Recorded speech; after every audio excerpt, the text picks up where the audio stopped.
죽은 지 나흘이나 되어 그 시체가 썩은 냄새가 나는 나사로를 예수님이 무덤에서 불러내셨습니다. 즉 그를 죽음에서 살려내신 것입니다.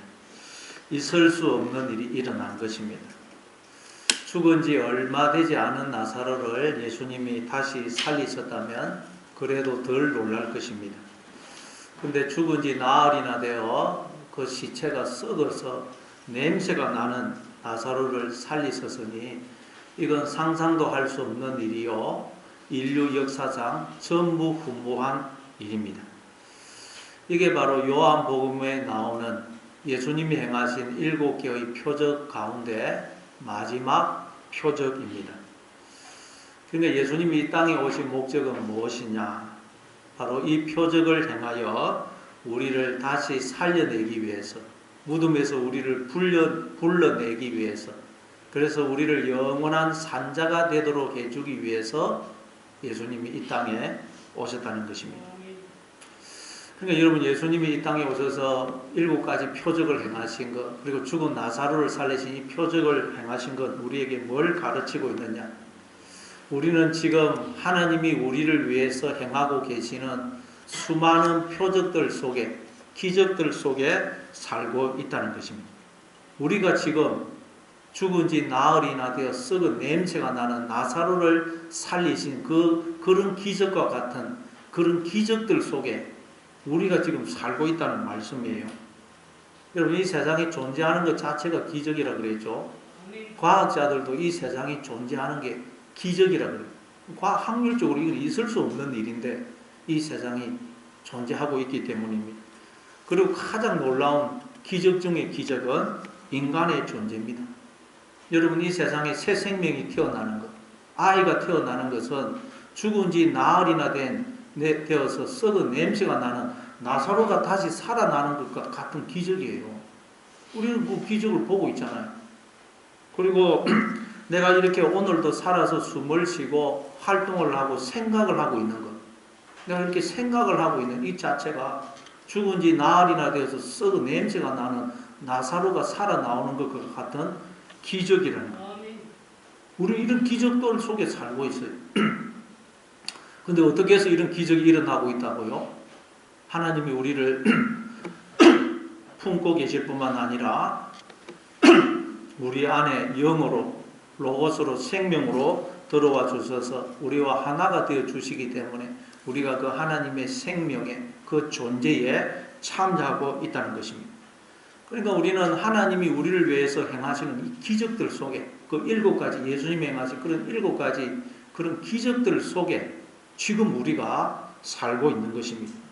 그래서 우리가 이걸 알고, 예수님이 이걸 가르쳐 주려고 오셨어요.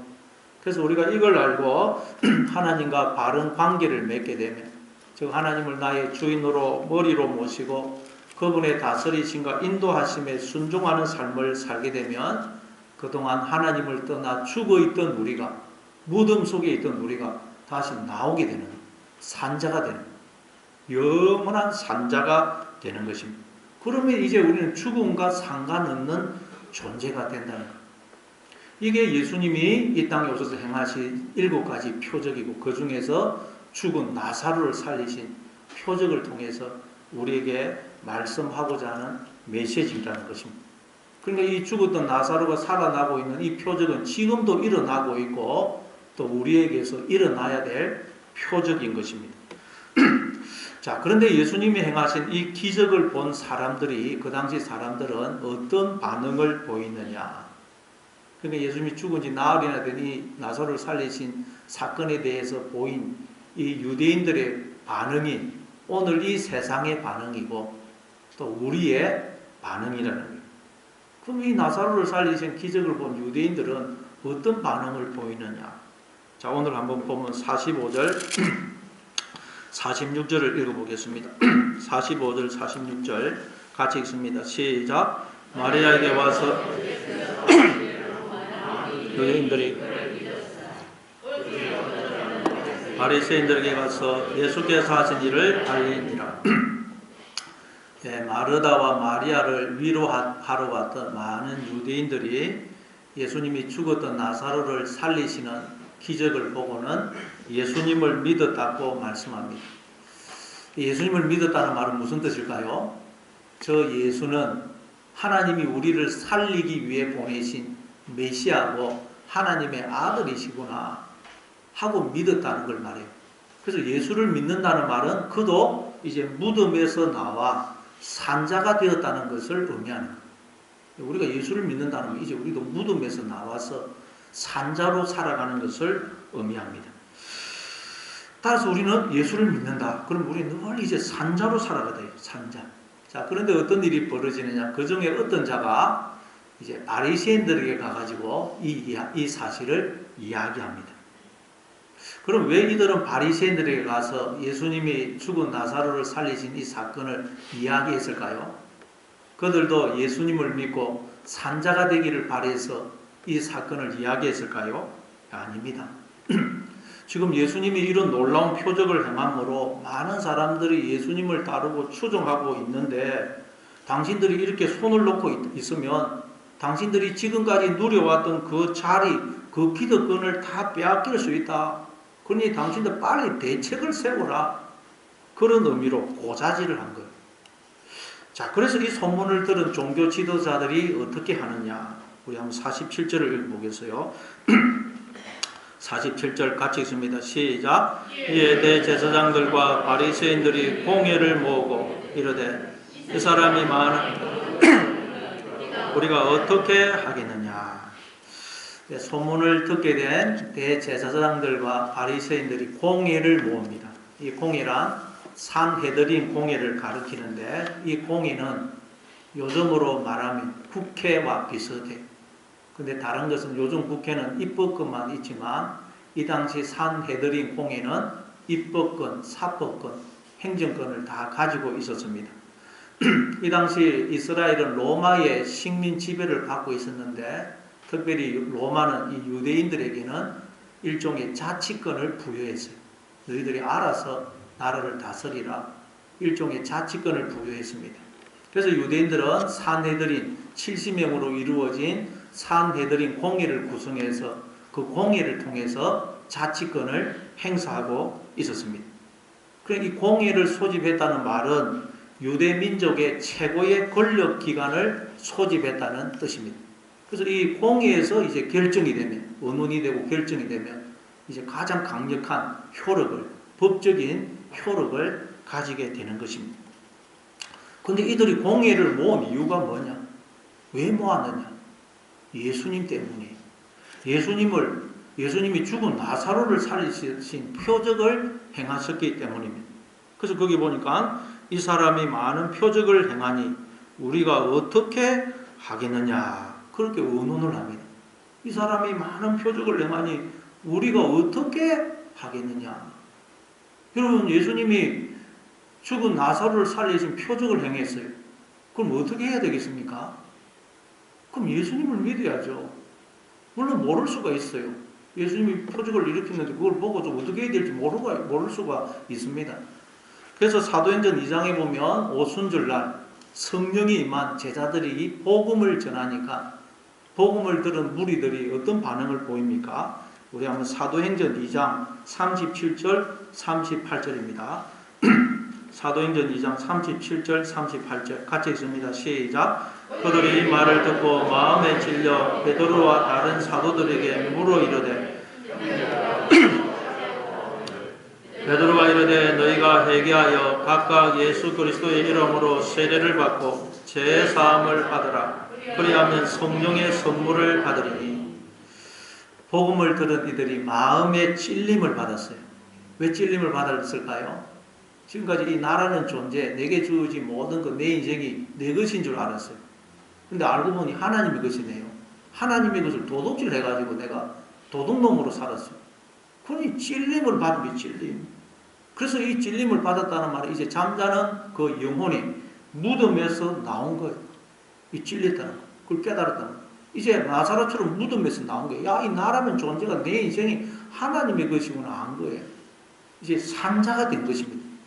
그러면 산자가 되어서 물어야 될 거 아니에요. 이제 내가 산자가 되었으니 어떻게 살아야 되겠습니까? 물어야 되지 않겠어요? 그래서 이들이 묻는 것입니다.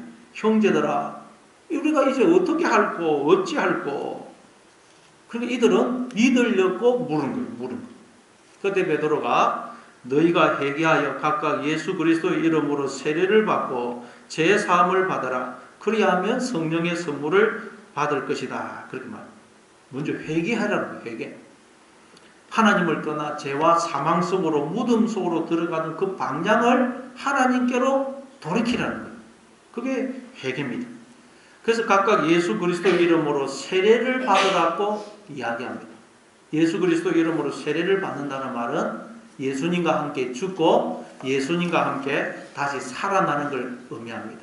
다시 말해 나는 나의 주인이 머리가 아니고 하나님이 나의 주인이시고 머리이시는구나 하는 걸 깨달아서 내가 주인이고 머리 나는 죽고 하나님이 주인이시고 머리이신 나로 거듭나는 걸 말해요. 그게 세례입니다. 그러면 그동안 나의 주인이었고 머리였던 죄가 죽으면서 살아나지는 거예요.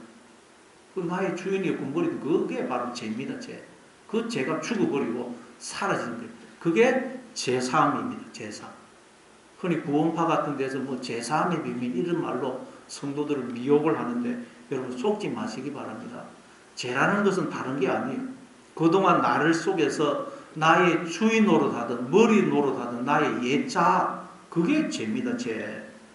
따라서 우리가 하나님이 나의 주인이시고 머리이신 것을 알고 하나님과 머리와 몸의 관계, 주인과 종의 관계로 바른 관계를 맺고 머리이신 하나님의 다스림과 인도하심을 받는 삶을 살게 되면 그 죄가 죽어버리는 거예요.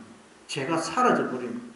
옛 나는 죽고 새로운 나로 거듭나는 것입니다. 이게 죄사함입니다. 그러면 성령의 선물을 받는다는 거예요. 즉 하나님을 내 안에 선물로 받게 되는 거예요. 어떻게 해요? 하나님을 내 안에 영으로 로고스로 생명으로 받게 되는 것입니다. 그게 성령의 선물입니다. 그런데 오늘 본문에 나오는 이 종교 지도자들은 마음의 찔림을 받아 예수님을 믿으려고 우리가 어떻게 하겠느냐 이 질문을 하는 게 아닙니다. 왜 이 질문을 하느냐? 아니 저 예수라는 자 때문에 우리의 입지가 이렇게 흔들리고 있는데 우리가 그동안 도대체 뭐 하고 있었던 것이냐? 우리가 왜 그동안 손을 놓고 있었던 것이냐? 그런 말을 하고 있는 것입니다. 그래서 만일 그를 이대로 두면 모든 사람이 그를 믿을 것이요. 그리고 로마인들이 와서 우리 땅과 민족을 빼앗아 가리라 그러죠. 이대로 두면 모든 유대인들이 예수님을 믿고 예수님을 따르게 될 것 같아요. 그러면 백성들의 지도자 노릇하고 머리 노릇하던 자기들의 모든 자리와 입지를 빼앗게 되게 됩니다. 그리고 그렇게 되어가지고 유대인들이 예수라는 자를 왕으로 따르고 있다라는 소문이 로마에 들어가면 로마가 그동안 자기들에게 부여했던 그 자치권, 즉 권한을 다 빼앗아 갈 것입니다. 그러면 그들이 그동안 백성들 위해서 머리 노릇, 주인 노릇, 왕 노릇 하던 그 자리, 기득권, 권한을 다 잃게 되는 거예요. 모든 걸 다 잃게 돼요. 그래서 이들이 우리가 이동안 지금까지 뭐 하고 있었던 것이냐? 예수라는 자 때문에 우리의 입지가 이렇게 흔들리고 있었는데 우리가 어떻게 하려고 손을 놓고 있었던 것이냐? 그러면서 지금 화들짝 놀라고 있는 것입니다. 그러나 여러분 하나님 나라의 원리는 나를 잃음으로 하나님을 얻는 것입니다. 나를 잃어야 그리스도를 얻어요. 빌립보서 3장 7절부터 9절입니다. 빌립보서 3장 7절부터 9절 같이 읽습니다. 시작. 그러나 무엇이든지 내게 유익하던 것을 내가 그리스도를 위하여 다 해로 여길 뿐더러 또한 모든 것을 해로 여기면 내 주 그리스도 예수를 아는 지식이 가장 고상하기 때문이라.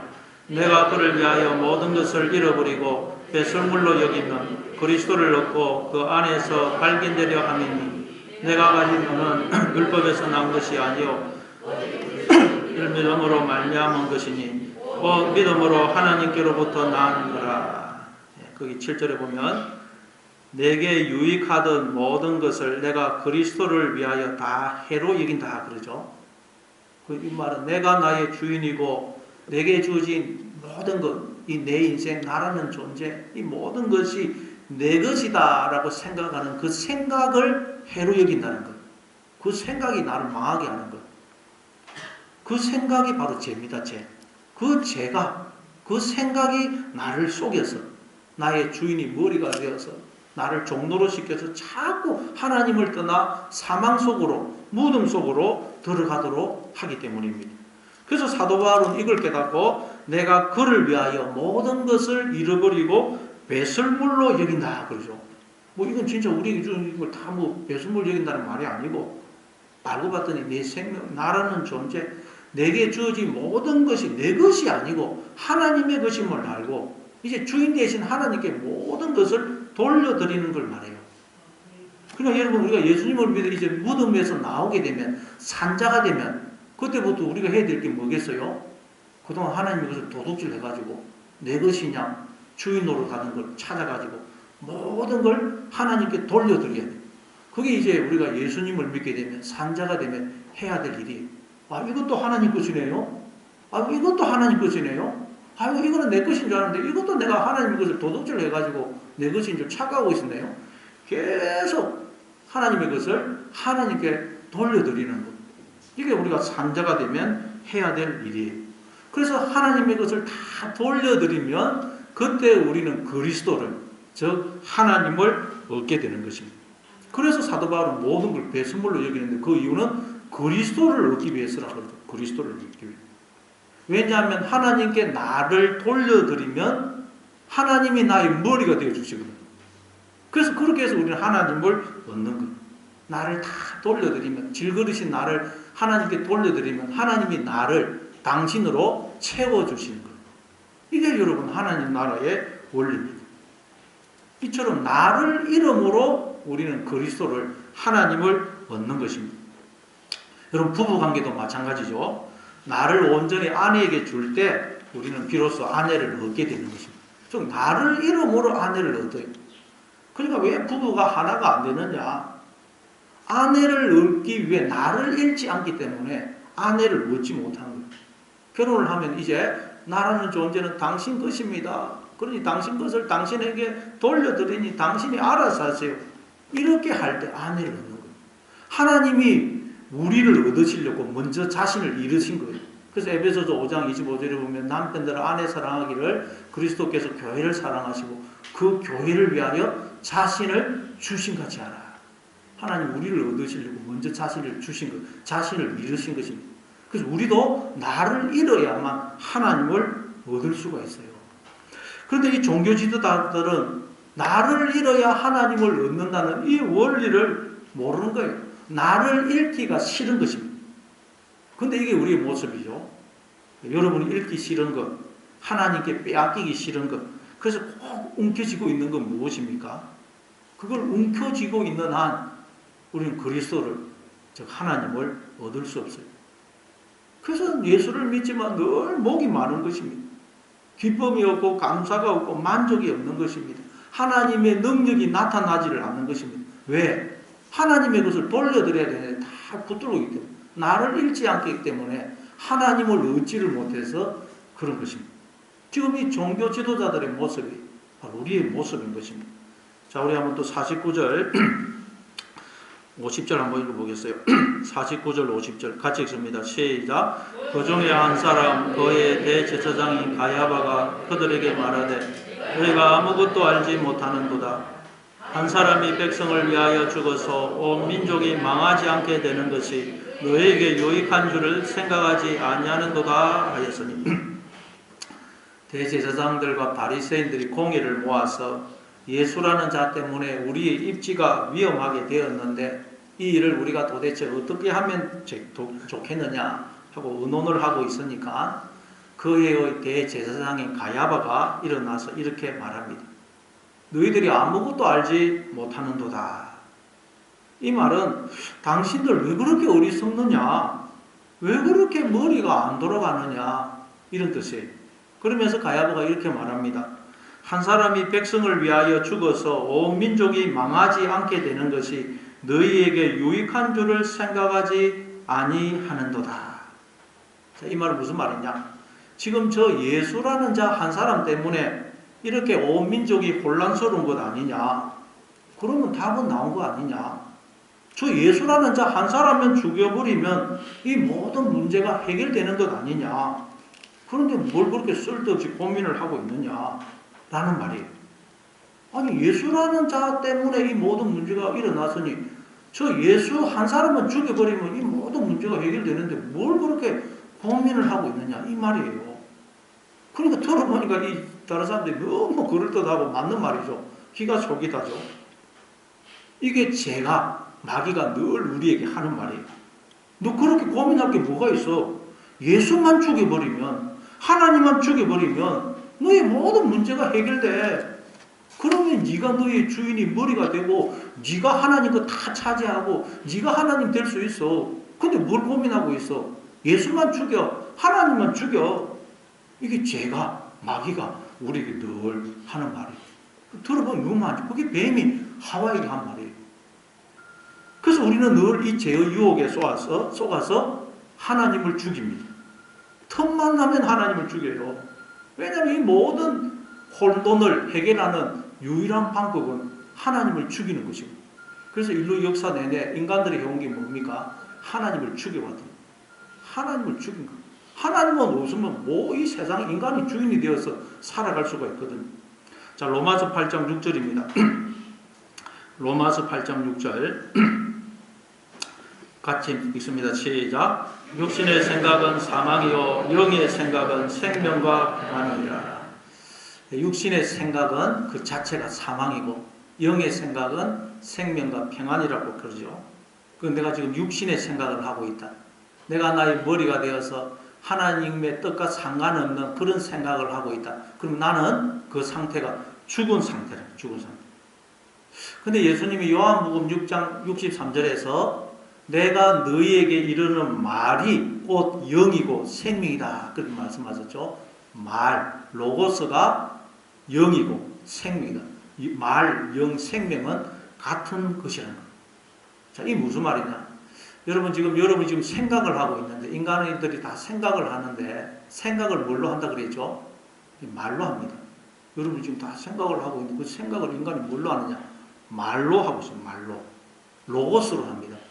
다시 말해, 하나님이 모든 인간들에게 말을, 로고스를 계속 부어주시기 때문에 인간들이 생각을 하고 있다는 거예요. 그냥 생각을 하는 게 아닙니다. 근데 그 로고스가 뭐라고요? 영이라는 거예요. 말이 영이고 생명이라는 거예요. 따라서 우리가 하나님이 계속 부어주시는 그 로고스로, 말로, 영으로 하나님이 원하시지 않는 생각을 한다. 그러면 그 상태가 우리의 마음이 죽은 상태이고, 그건 또한 내 안에 로고스로, 영으로 들어오시는 하나님을 죽이는 것이라는 말씀이에요. 그럼 우리가 하나님의 뜻과 상관없는 생각을 하고 있다. 하나님이 기뻐하시지 않는 생각을 하고 말을 하고 행동을 하고 있다. 그건 뭐라고요? 나도 죽은 상태일 뿐만 아니라 내 안에 로고스로, 영으로, 생명으로 들어오시는 하나님을 죽이는 것이에요.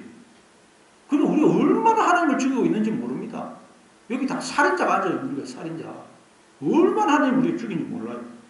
그런데도 하나님은 계속해서 우리 안에 영으로, 말씀으로, 생명으로 들어오시는 거예요. 끊임없이 우리를 주시는 거예요. 그 이유가 뭐겠어요? 제발 우리가 좀 눈이 열리고 귀가 열리고 깨닫는 마음이 생겨서 이제는 영의 생각을 해서 무덤에서 나오기를 바래서 산자가 되기를 바래서 우리는 하나님을 죽이는데도 하나님은 계속해서 영으로, 로고스로, 생명으로 우리 안에 들어오고 계신다. 끊임없이 우리에게 자신을 주고 계신다는 거예요. 이게 십자가를 통해서 드러난 하나님의 사랑입니다. 그러면 하나님의 이 사랑을 깨닫게 되면 우리 너무 충격을 받고 할 말을 이렇게 하는 거예요. 입을 다물게 됩니다. 너무너무 미안하고 부끄럽고 죄송스럽고 그리고 고맙고 감사해서 환송해서 하나님 앞에서 죽은 자처럼 되는 거예요. 그리고 우리가 이렇게 저렇게 왜 말이 많느냐? 하나님의 이 사랑을 깨닫지 못해서 말이 많아요. 하나님의 이 사랑을 깨닫으면 우리는 아무 할 말이 없게 돼요. 그러니까 지금 성경은 이 대제사장 가야바를 통해서 하나님의 이 사랑을 깨닫지 못하고 하나님을 자꾸 죽임으로 더 스스로 사망 속으로 들어가는 우리의 모습을 보여주고 있는 거예요. 이 가야바는 자기가 지금 똑똑하다고 너희들 바보네? 왜 이런 간단한 답을 알지 못하느냐? 그러면서 자기가 똑똑하다고 잘났다고 지혜롭다고 생각하지만 이건 뭐예요? 스스로 생명을 죽이고 스스로 무덤 속으로 사망 속으로 지옥 속으로 들어가고 있는 거예요. 이게 우리의 모습 아닙니까? 하나님을 죽이고는 막 큰 소리 치고 자기가 잘났다고 똑똑하다고 지혜롭다고 생각하고 있는 우리의 모습을 보여주고 있는 것입니다. 그래서 우리는 늘 하나님 앞에 하나님 저는 미련하고 어리석고 깨닫지 못하는 자이오니 저를 그대로 내버려 두지 마시고 안 되면 때려서라도 저를 깨우쳐 주십시오 하고 기도해야 돼요. 안 그러면 우리는 깨닫지 못합니다. 우리 한번 51절부터 53절까지 한번 읽어보겠습니다. 51절부터 53절 같이 있습니다. 시작. 이 말은 스스로함이 아니요 그 해의 대제사장이므로 예수께서 그 민족을 위하시고 또 그 민족만 위할 것 아니라 흩어진 하나님의 자녀를 모아 하나가 되게 하기 위하여 죽으실 것을 미리 말함이니라. 이날부터는 그들이 예수를 죽이려고 모의하니라. 그러니까 대제사장 가야바가 이 말을 한 것은 그냥 개인으로서 한 말이 아니고 그의 대제사장이기 때문에 대제사장의 신분으로 이 말을 했다는 것입니다. 그럼 대제사장의 가장 중요한 역할은 무엇입니까? 제사를 통해서 백성들로 하여금 제사함을 받게 해주는 것이죠. 제사를 통해서 그 백성들이 제사함을 받고 하나님과의 관계를 회복시켜주는 것. 이게 대제사장의 가장 중요한 역할입니다. 그래서 제사장은 늘 그 성전에서 제사를 지냅니다. 그런데 제사를 지내기 위해서는 짐승이 죽어야 됩니다. 짐승이 죽음으로 백성들이 제사함을 받고 하나님과의 관계가 회복이 되는 것. 그래서 가야바는 늘 그걸 제사장이니까 그걸 생각하고 저 예수라는 자 때문에 우리가 이렇게 혼란스러우니 저 예수를 제사 때 짐승처럼 죽이면 저 예수를 희생양으로 삼으면 모든 문제가 해결된다라고 생각을 한 것입니다. 그러니까 가야바는 아주 악한 의도로 말을 한 거예요. 근데 놀라운 것은 가야바는 악한 의도로 말을 했는데 하나님은 가야바가 악한 의도로 한 그 말을 빌어서 내가 내 아들 예수를 죽임으로 모든 인류를 구원할 것이다 라는 하나님의 구원 계획을 예언을 말씀을 하시더라는 거예요. 이 가야바가 말한 악한 의도로 말한 이 악한 말을 빌어서 하나님은 자기의 그 구원 계획을 말씀을 하시더라는 거예요. 다시 말해 인간은 하나님을 죽이려는 악한 의도를 가지고 계획을 세우고 말을 하고 행동을 하지만 하나님은 인간의 그 악한 의도와 계획과 생각과 말과 행동을 빌어서 자신의 뜻을 즉 우리를 구원하시려는 하나님의 그 구원을 이루어 가시더라는 거예요. 이게 놀라운 거예요. 이게 놀라운 거예요. 안 그렇겠어요? 이 세상에 의인은 없나니 하나도 없다 그래서 이 세상에는 죄인으로 가득해요. 그럼 하나님이 당신의 뜻을 이루시려면 우리 인간을 구원하시려는 그 구원 계획을 이루어 가려면 어떻게 해야 되겠어요? 그 죄인들의 악한 의도, 생각, 말, 행동 그걸 빌어서 하나님의 당신의 뜻을 구원 계획을 이루어 가실 수밖에 없는 것입니다. 그럼 이건 뭘 의미하겠어요? 이 말은 우리도 누군가로부터 악한 의도에 의한 비난을 당하고 욕을 듣고 음해를 받고 억울함을 당할 수가 있다는 거예요. 그때 우리는 일어나서는 안 되는 일이 일어난 것처럼 마치 하나님이 나를 버리신 것처럼 그렇게 생각하면 안 된다는 거예요. 아, 하나님이 이것을 빌어서 당신의 놀라운 뜻을 이루어 가시는구나. 그렇게 생각을 하라는 거예요. 여러분이 지금 막 악한 의도로 인해서 누군가의 악한 의도로 인해서 고통을 당하고 있다. 억울함을 당하고 있다. 하나님이 이걸 통해서 나를 향한 하나님의 뜻, 당신의 뜻을 이루어가고 있다고 그렇게 생각을 해야 된다는 거예요. 사무엘하 16장에 보면 아들 압살롬이 자기가 왕이 되겠다고 반역을 일으켜서 아버지 다윗을 죽이려고 군사를 이끌고 예루살렘에 쳐들어오죠. 다윗은 밤중에 일어나가지고 너무 다급해가지고 맨발로 머리를 풀어헤치고 울면서 도망을 갑니다. 여러분 생각을 해보십시오. 아들이 자기가 왕이 되겠다고 반역을 일으켜서 아버지를 죽이려고 쫓아오고 있어요. 군사를 이끌고 쫓아오고 있어요. 그래서 아버지가 지금 도망을 가니 그때 마음이 어떻겠어요?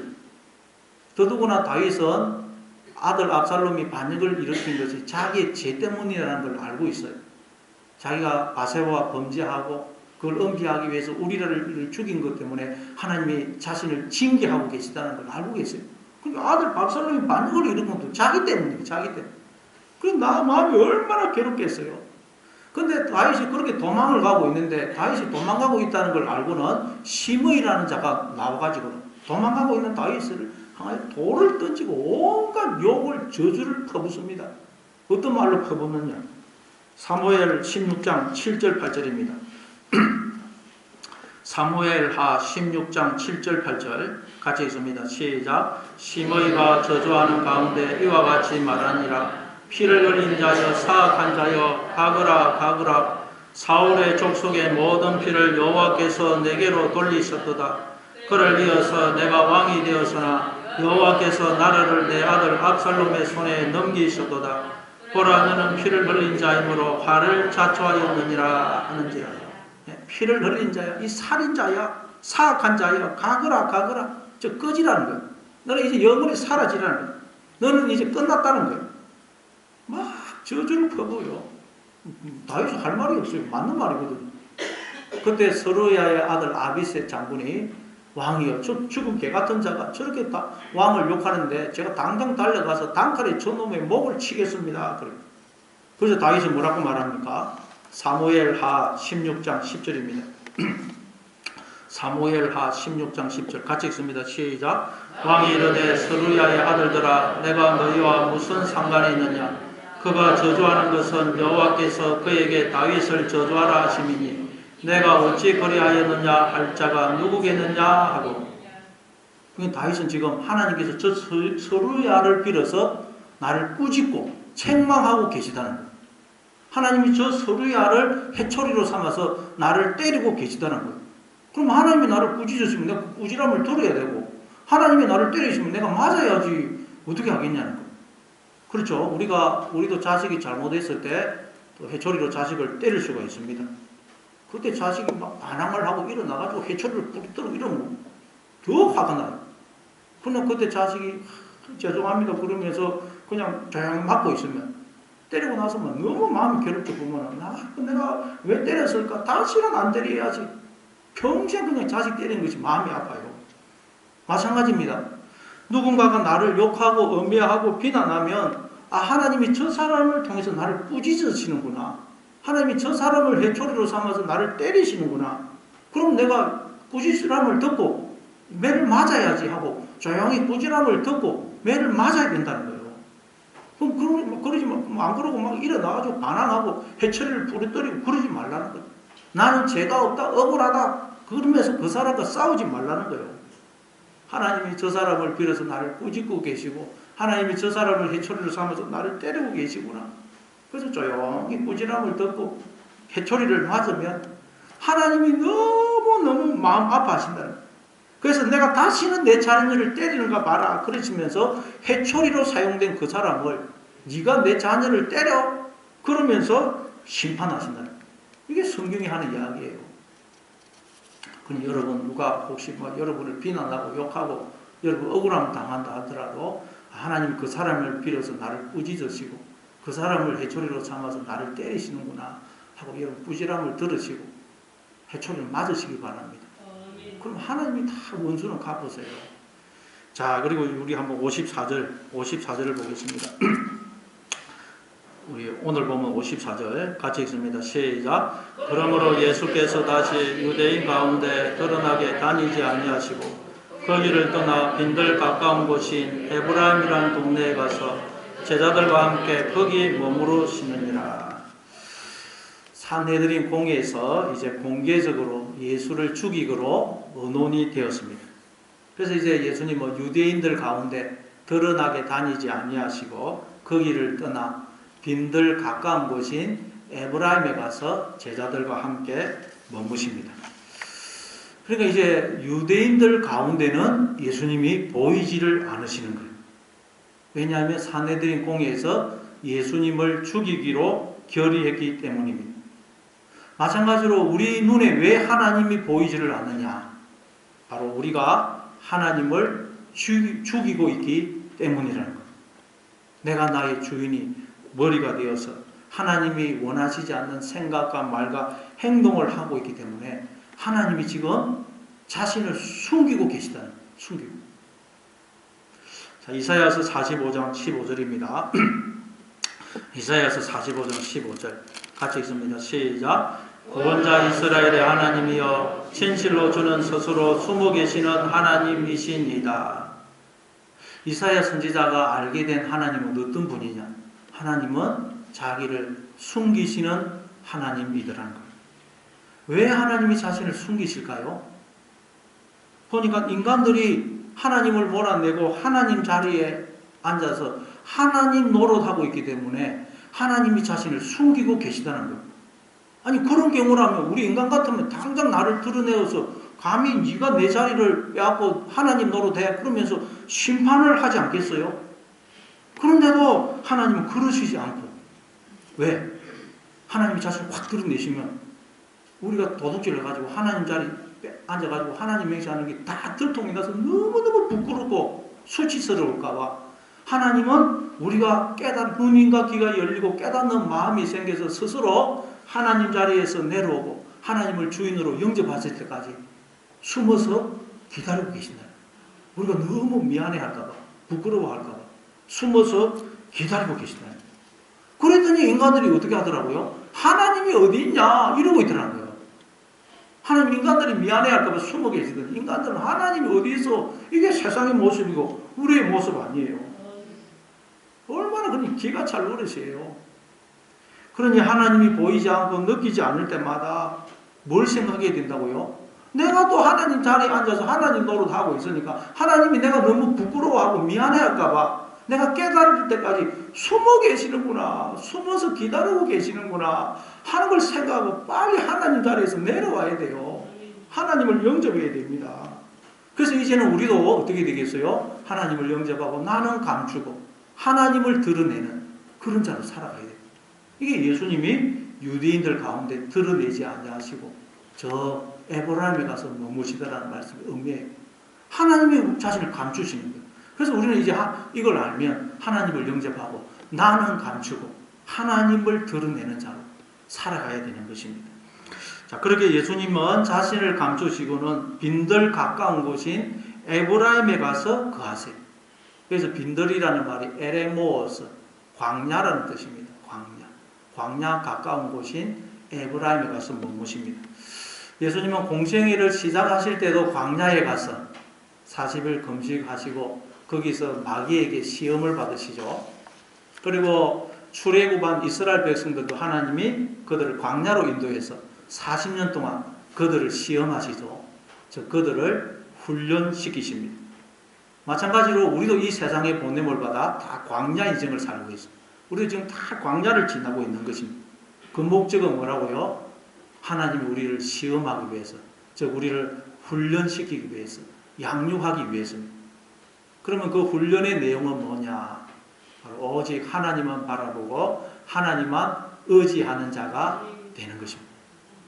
즉 하나님을 나의 주인으로 머리로 모시고 하나님의 그 다스림과 인도하심에 철저하게 순종하는 자가 되는 것이 우리가 받는 훈련의 내용입니다. 그런데 예수님은 말하자면 이제 그 훈련을 다 통과하신 거예요. 그래서 예수님이 이제 오직 하나님만 바라보고 의지하는 자가 되신 거예요. 하나님께 내 인생을 다 맡기고 하나님의 다스리심과 인도하심에 철저하게 순종하는 자가 되신 거예요.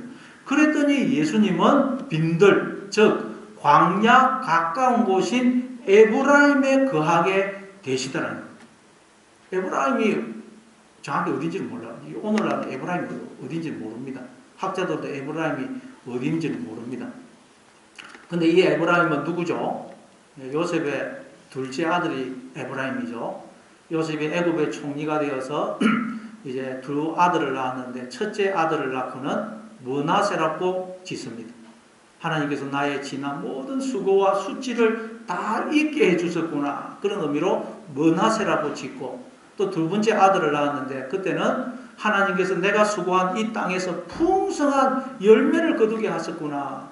그런 의미로 에브라임이라고 짓습니다. 그래서 이 에브라임이라는 이 단어가 열매를 맺다라는 파라라는 동사에서 나온 명사형입니다. 그러니까 이 에브라임이라는 말 자체가 열매를 많이 맺은 풍성한 결실, 소출이라는 뜻이에요. 그러니까 예수님은 하나님께 자신의 모든 것을 다 맡기고 하나님의 다스리심과 인도하심에 철저하게 순종하는 삶을 사시게 되니까, 자기는 숨기고 하나님만 드러내는 그런 삶을 사시게 되니까 예수님은 광야에서도 풍성한 열매를 맺는 삶을 사시게 되더라는 거예요. 자, 우리 한번 창세기 4장 2절입니다. 창세기 4장 12절. 창세기 4장 12절 같이 읽습니다. 시작. 내가 밭을 갈아도 땅이 다시는 그 효력을 내게 주지 아니할 것이요 너는 땅에서 피하며 유리하는 자가 되리라. 하나님께서 동생 아벨을 죽인 가인에게 주신 저주입니다. 네가 동생 아벨을 죽이기 때문에 앞으로 땅이 그 힘을 잃어서 아무리 밭을 가고 씨를 뿌리고 거름을 준다 해도 그 땅이 열매를 맺지 못할 것이다. 그렇게 말씀하죠. 그러면 그 땅은 뭐가 돼요? 아무리 그냥 씨를 뿌리고 밭을 가꾸고 물을 줘도 열매를 맺지 못한다는 거예요. 그러면 그 땅은 죽은 땅, 불모지가 되고 광야가 되는 것입니다. 그래서 그 광야에서 계속 두려움에 도피하는 자, 방황하는 자로 살게 될 것이라고 말씀해요. 이거 뭘 의미합니까? 우리가 하나님을 떠나게 되면 우리의 마음은 아무런 열매를 맺지 못하는 불모지, 즉 광야가 된다. 원래 우리는 하나님이 끊임없이 영을 부어주시고 비를 내려주시기 때문에 이 우리의 마음은 성령의 9가지 열매, 하나님께 속한 것들을 풍성히 열매를 맺어야 돼요. 그런데 우리가 하나님을 떠남으로 우리의 마음이 힘을 잃어서 아무런 열매를 맺지 못하는 불모지가 되고 광야가 되어버리고, 마음이 광야니까 어디에 있어도 늘 마음이 두렵고 불안하고 방황하고 있다는 거예요. 이게 하나님을 떠난 인간의 모습이에요. 그런데 예수님은 오직 하나님만 바라보고 의지하는 삶을 살게 되니까 그 광야와 같은 마음에 생수의 강이 흐르고, 그래서 온갖 식물들이 자라서 풍성한 열매를 맺게 되더라는 거예요. 그래서 빈들, 즉 광야 가까운 곳인 에브라임에 거하시더라. 여러분, 광야 가까운 곳인 에브라임, 가깝다는 말은 도대체 거리가 얼마라는 말일까요? 광야 가까운 곳들, 가깝다는 말은 도대체 얼마나 거리가 어느 정도랄까요? 어느 정도라는 말일까요? 가깝다는 말은 바로 하나라는 말이에요. 하나. 그 광야가 에브라임으로 변하더라는 거예요. 광야 속에 있지만 하나님을 의지하고 사니까 에브라임의 삶을 살게 되더라는 거예요. 그래서 광야 가까운 곳인 에브라임을, 여러분의 인생을 하나님께 다 맡기고 하나님의 다스리심과 인도하심에 철저하게 순종하는 삶을 사심으로 광야 속에서 에브라임을 사시는, 광야가 에브라임이 되는 여러분의 삶이 되시기를 바랍니다. 자, 오늘 본문도 우리 한번 55절부터 57절까지 한번 읽어보겠습니다. 55절부터 57절 같이 읽습니다. 시작. 유대인의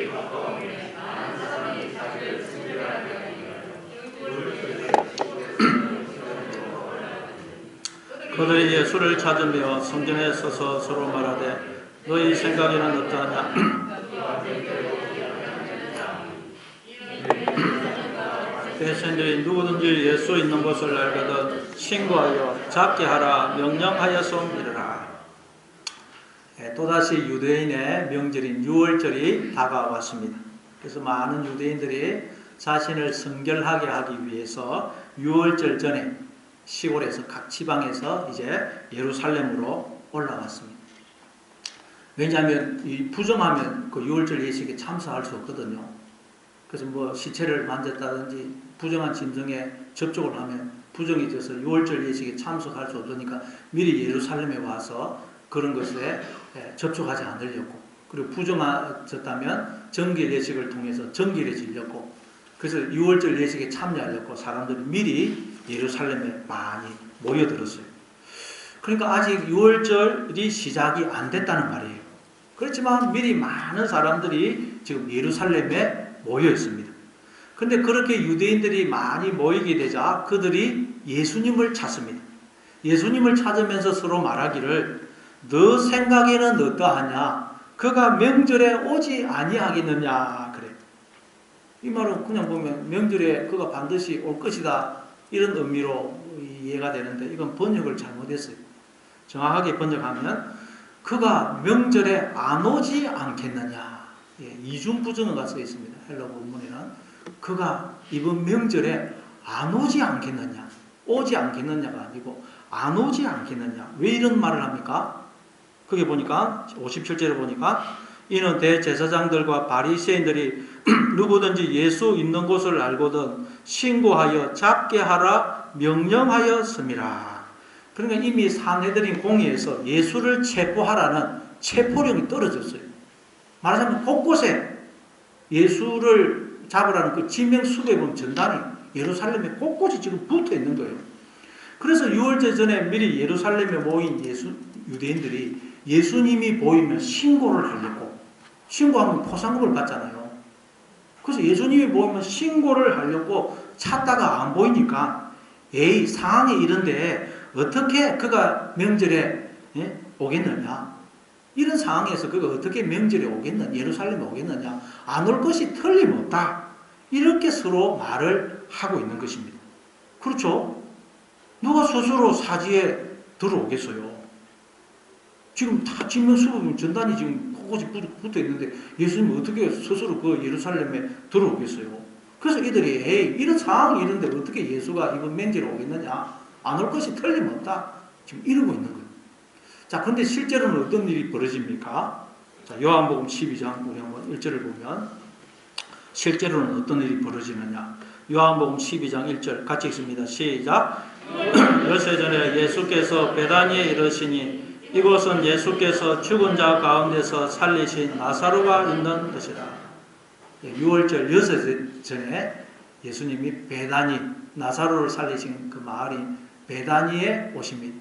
베다니는 예루살렘에 거의 붙어 있다 그러죠. 한 3km, 5km 밖에 거리가 떨어져 있습니다. 자, 여기에 오십니다. 그리고 여기에 베다니에서 하루를 머무시고 다음날 예루살렘에 오십니다. 그게 이제 그 요한복음 12장 12절부터 14절입니다. 요한복음 12장 12절부터 14절 같이 읽습니다. 시작. 그 이튿날에는 명절에 온 큰 무리가 예수께서 예루살렘으로 오신다는 것을 듣고 종려나무 가지를 가지고 맞으러 나가 외치되 호산나 찬송하리로다. 주의 이름으로 오시는 이 곧 이스라엘의 왕이시여 하더라. 예수는 한 어린 아기를 타시고 타시니. 예수님은 지금 자신을 체포하라는 그런 산헤드린 공의에 체포령이 떨어졌는데도 지명수배범 전단지가 곳곳에 붙어 있는데도 불구하고 예루살렘에 들어오서 입성을 하십니다. 그 이유가 뭡니까? 바로 십자가에 달려 자신을 죽이려는 그 무리들을 구원하기 위해서입니다. 그래서 예수님은 이 6월절 기간에 십자가에 달려 돌아갔어요. 그래서 이제 요한복음 12장부터 19장은 그 일주일 사이에, 그 일주일 어간에 있었던 일을 기록을 하고 있는 것입니다. 예수님은 이처럼 자기를 죽이려고 모의를 하고 있는 그들을 구원하기 위해 십자가를 지시려고 예루살렘에 들어오시더라는 거예요.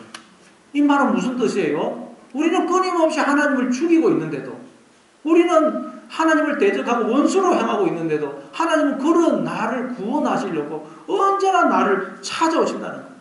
내가 어떤 상황에 어떤 처지에 있다 하더라도, 내가 어떤 죄를 지었다 할지라도 하나님은 변함없이 나를 찾아오신다는 거예요. 이런 상황에서는 틀림없이 하나님이 나를 안 찾아오실 거야.